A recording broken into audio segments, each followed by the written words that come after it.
Alors, quelqu'un de bien connu des libraires, des lecteurs, que vous connaissez peut-être, Laurent Petit-Mongin, qui est un écrivain prolifique, puisqu'il a écrit 3 romans en 4 ans. 4. Parce qu'il y a un jeunesse qui est sorti également. Ah bah ok, je n'étais pas, voilà, je me suis prise en faute.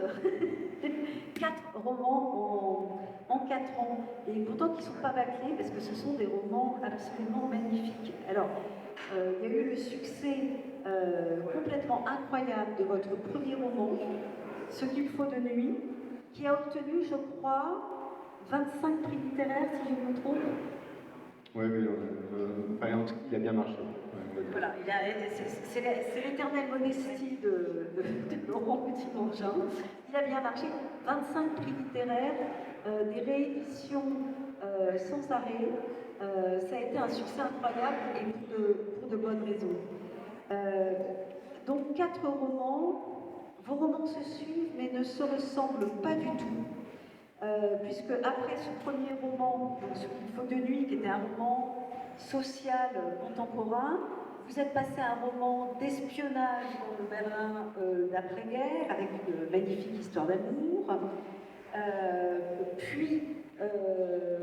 Et puis nous voilà avec une fiction post-apocalyptique, le dernier paru, toujours à la manufacture des livres, et qui porte le très beau nom de Terres animales. Alors, avant de parler de ce livre, je voulais vous demander comment se fait-il que toutes vos productions se ressemblent si peu et soient d'une telle variété, ce qui est assez rare quand même en littérature. Et en fait, je pense qu'elles ont beaucoup de traits communs quand même. En fait, elles portent quand même sur des problématiques qui sont un peu permanentes aux 3 ou 4 textes d'ailleurs, qui sont des problématiques sur la fidélité, des problématiques sur... Bon, et après, elles sont différentes. Pourquoi? Parce qu'il y a à chaque fois un lieu qui est soit nommé, soit en tout cas qui ne l'est pas forcément, mais en tout cas qui est bien là.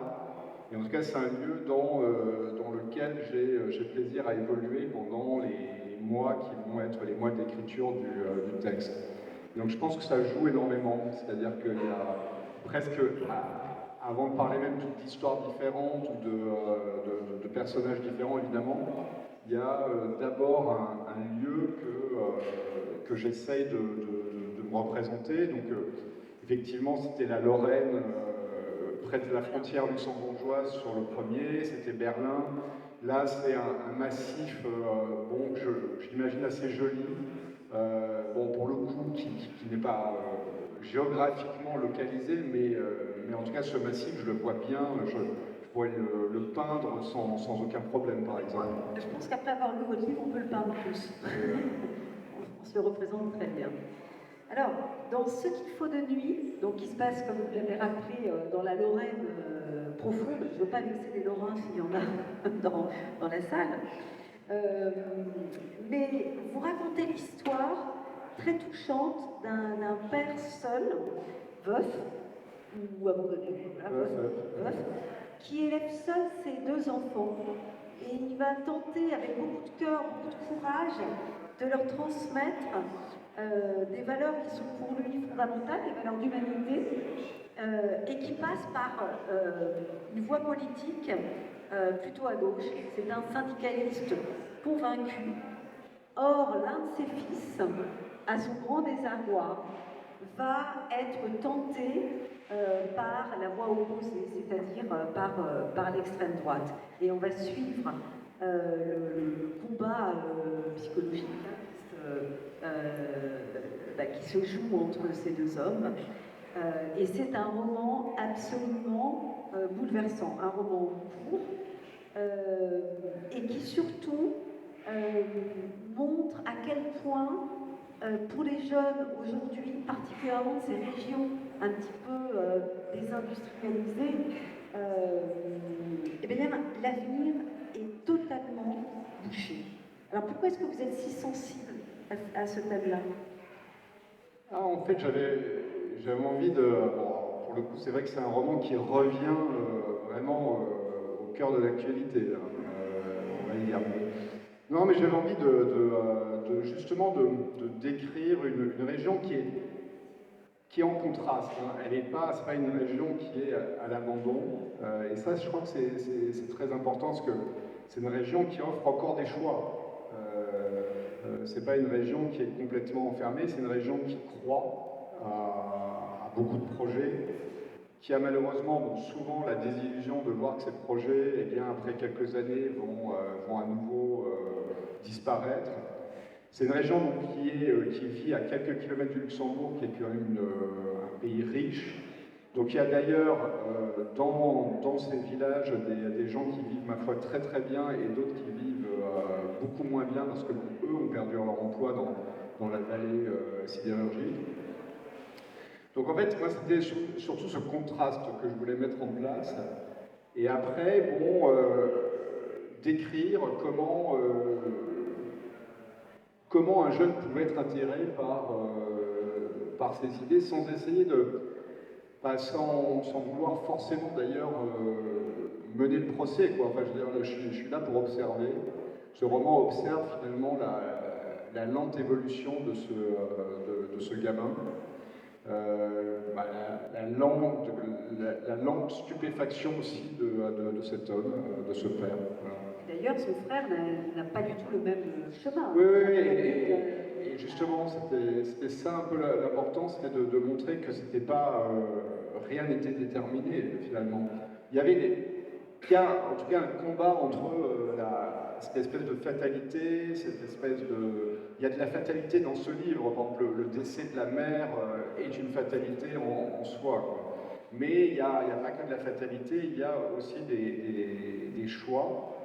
Il y a des choix qui sont plus ou moins consciemment, il y a des enchaînements. Donc en fait, c'était, si vous voulez, tout cette espèce de choses entre la fatalité pure et dure et le déterminisme pur et dur, toute cette espèce de gradation que je trouve intéressante à travailler. Alors, il y a une chose très rare, et là je voulais vraiment vous questionner là-dessus. C'est que votre deuxième livre, en tout cas celui qui est paru après Ce qu'il faut de nuit, qui s'appelle Ainsi Berlin, a été présenté à votre éditeur en même temps. Et il a pris les deux livres enthousiasmés, et pourtant c'est deux livres qui ne se ressemblent pas du tout. Alors je voulais vous demander, est-ce que vous avez écrit ces deux romans en parallèle, l'un après l'autre, ou l'un avec la main droite et l'autre avec la main gauche? Enfin, on peut tout imaginer. Non, mais j'avais écrit en fait Ainsi Berlin bien avant Ce qu'il faut de nuit. Ah bon? Oui. Ainsi Berlin était écrit bien avant Ce qu'il faut de nuit, mais Ainsi Berlin, au moment où j'ai terminé Ce qu'il faut de nuit, je me suis amusé à le reprendre parce que je n'étais pas complètement satisfait de comment il était écrit. Donc je me suis amusé à le reprendre et de lui redonner finalement, de le relancer dans cette nouvelle version en fait. Et donc j'ai envoyé effectivement les deux manuscrits à Pierre Fourniot. Et d'ailleurs, ce qui est assez amusant, c'est qu'il a pris Ainsi Berlin. Enfin, je veux dire, quand je lui ai envoyé les deux manuscrits, son regard s'est porté d'abord sur Ainsi Berlin. En une journée, il m'a rappelé pour me dire qu'il allait le publier. Et puis après, il m'a dit je vais lire l'autre.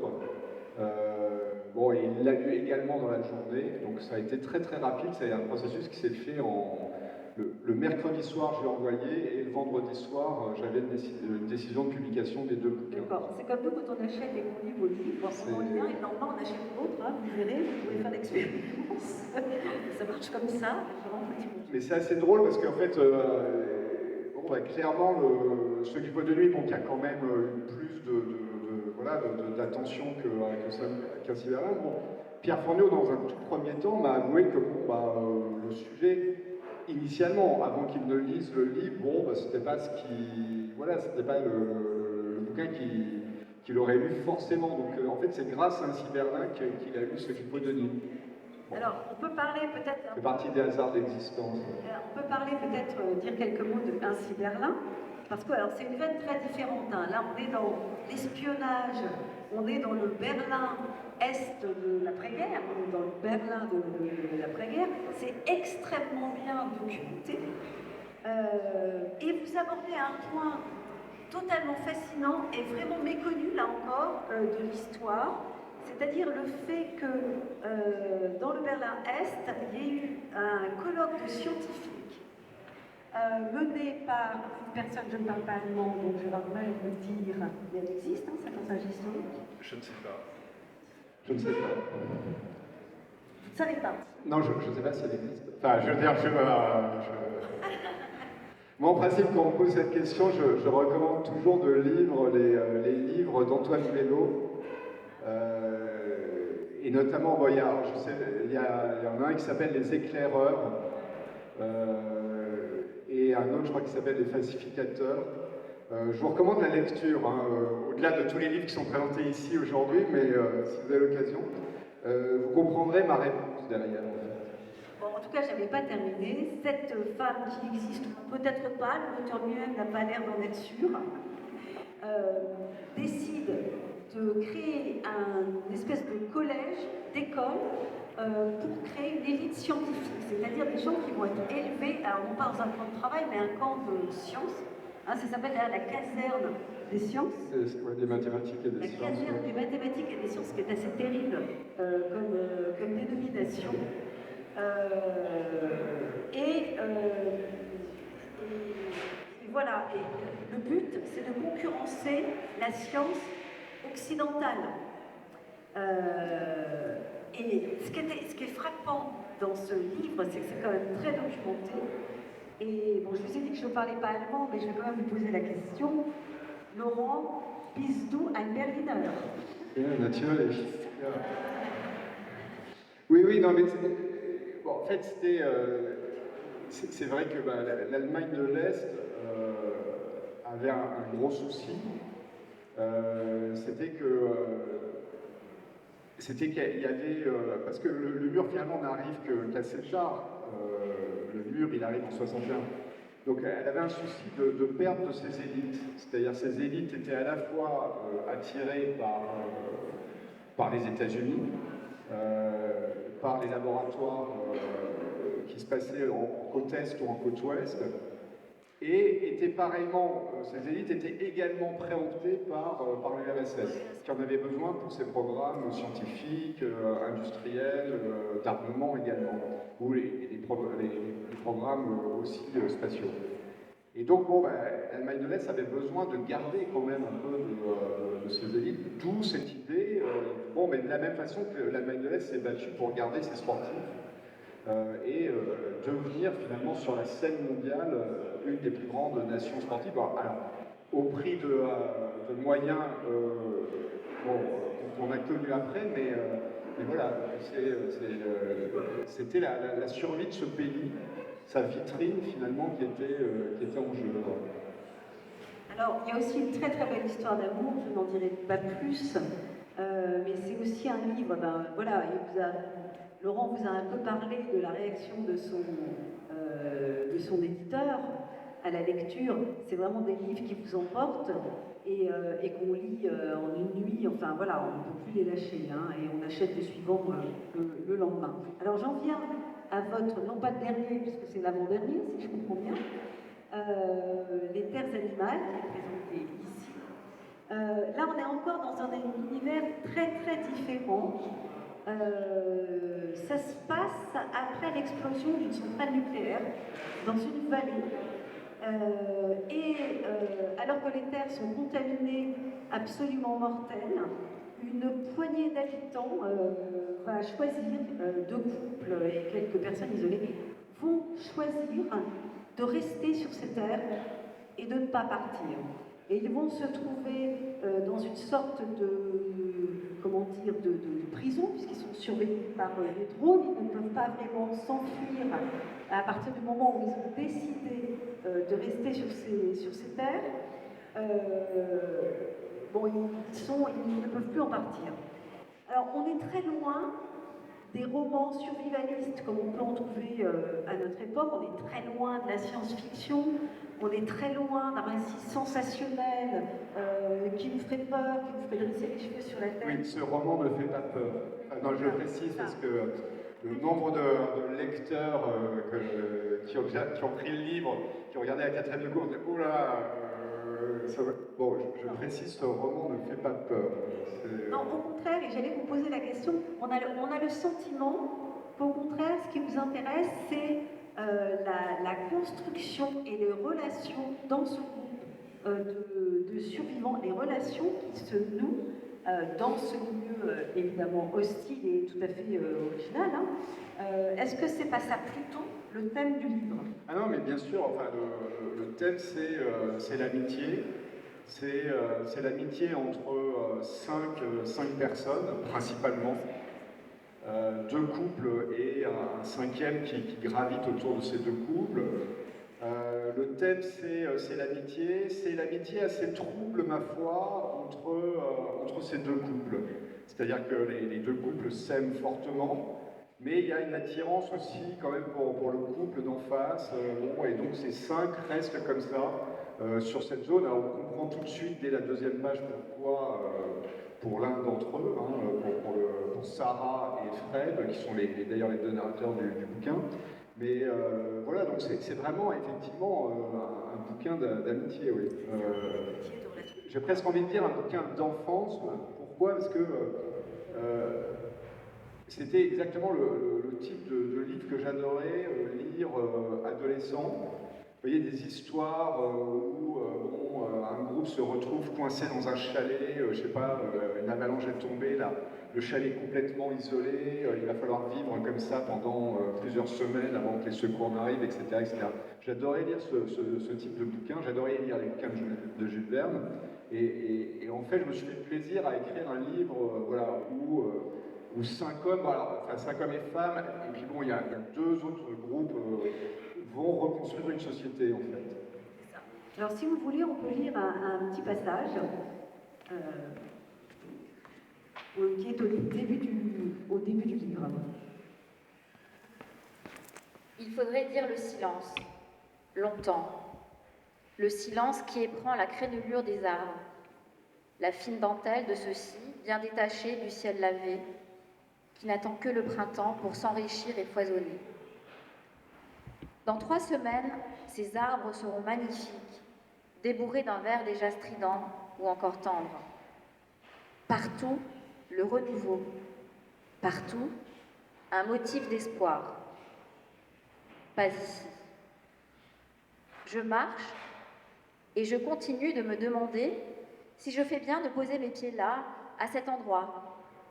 Je cherche des traces de pas sur lesquelles poser les miens, comme si c'était seulement miné, comme si ça servait à quelque chose. Les pas d'avant n'ont pas tué la radioactivité, l'ont peut-être dispersée tout au plus. Ça ne sert donc à rien, mais je le fais quand même.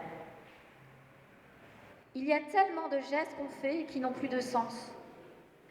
Arrivé à la maison, je prendrai le temps de les décontaminer, ces chaussures, selon un protocole qui me pèse chaque jour davantage.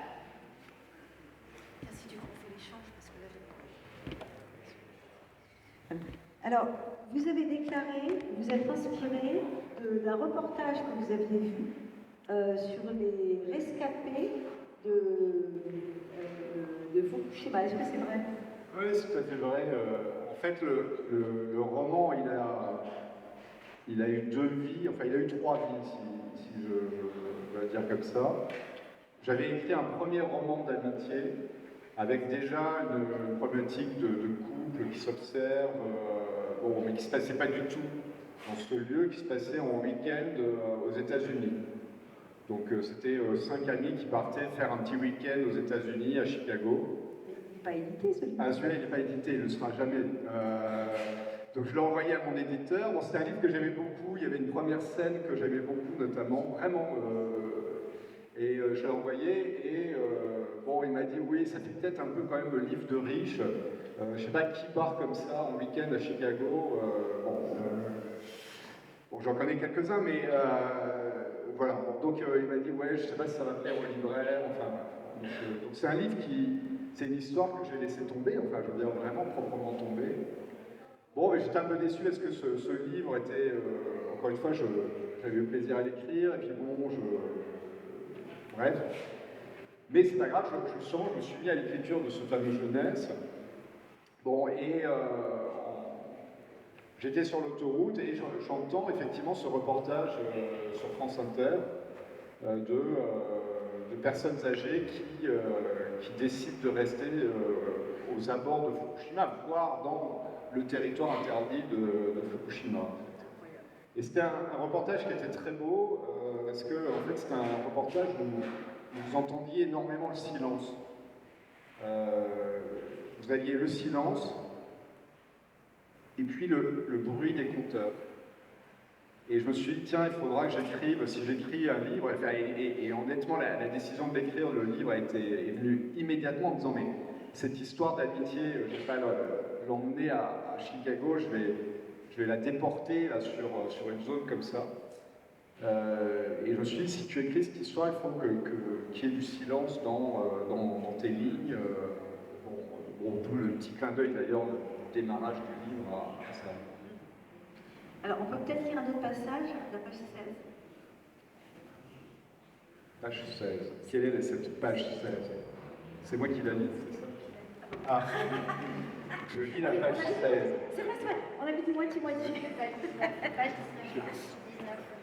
Certains auteurs ont choisi de lire, et d'autres préféraient entendre les voix de nos merveilleuses lectrices. C'est ça que j'avais dit que je lisais? Page 19. Ah, 19. Voilà. D'accord, je vais lire ça. C'est la première fois que je le lis, depuis longtemps. Nous vivons peu, nos corps se sont habitués. Nous vivons comme l'humanité aurait dû vivre depuis longtemps, comme ces hommes au Bangladesh ou ailleurs qui le font bien et montrent si peu de besoin. L'eau de pluie sauvée dans d'immenses cubes, et nous avons quelques carrés de la terre n'est pas si mauvaise. Cette eau affolerait partout ailleurs. Ici, c'est raisonnable d'y faire pousser un petit peu de légumes, des herbes et d'élever quelques poules qu'on cloisonne à mort, qu'elles n'avaient pas ce qu'il y avait de saloperie. On s'est construit de petites serres qui protègent les plantes de l'air et de la terre. On a eu un débat sur les poules, leur vie horrible, claquemurée dans ces enclos ridicules. Un jour, on a ouvert les grilles, elles ont eu l'air si affolées qu'on les a gardées. Bon, je ne sais pas si c'était le passage que j'aurais pris, mais bon, c'est pas grave, il n'est pas mal quand même. J'en ai plein d'autres. Alors, donc vous avez compris, il y a un huis clos avec ces personnes qui refusent de quitter ces terres, et va aussi y avoir l'arrivée de ce qu'on peut appeler des migrants, c'est-à-dire des suspects, des chasseurs, qui n'ont tellement pas d'endroit où aller sur Terre, qu'ils préfèrent venir vivre dans cette terre contaminée dont tout le monde sait qu'elle est absolument mortelle. Et c'est quelque chose qui va être difficile à accepter quand même pour notre petit groupe qui était enraciné ici. Alors, quelle leçon est-ce qu'on peut tirer du parallèle justement entre la vie de ces migrants et la vie de ceux qui sont enracinés même dans ces terres délétères? En fait, ces Ouzbeks ont participé aux travaux de démantèlement de la centrale. Donc c'est évidemment le travail le plus... Je filme la nature, les endroits super radioactifs, les puits à becquerel, ces sources actives où la radioactivité se désintègre et fait les petits. J'adore promener ma caméra sur ces endroits, tout sauf spectaculaires. Rien que du vent dans les branchages, de la lumière qui va, s'éprend et s'éteint, des murmures, en tout point semblables au bruit d'un bosquet ou d'un sous-bois partout ailleurs. J'ai l'espoir que la caméra sera plus perspicace, qu'elle la verra cette décomposition et qu'elle rendra compte bien plus tard quand le regard du monde sera plus aiguisé.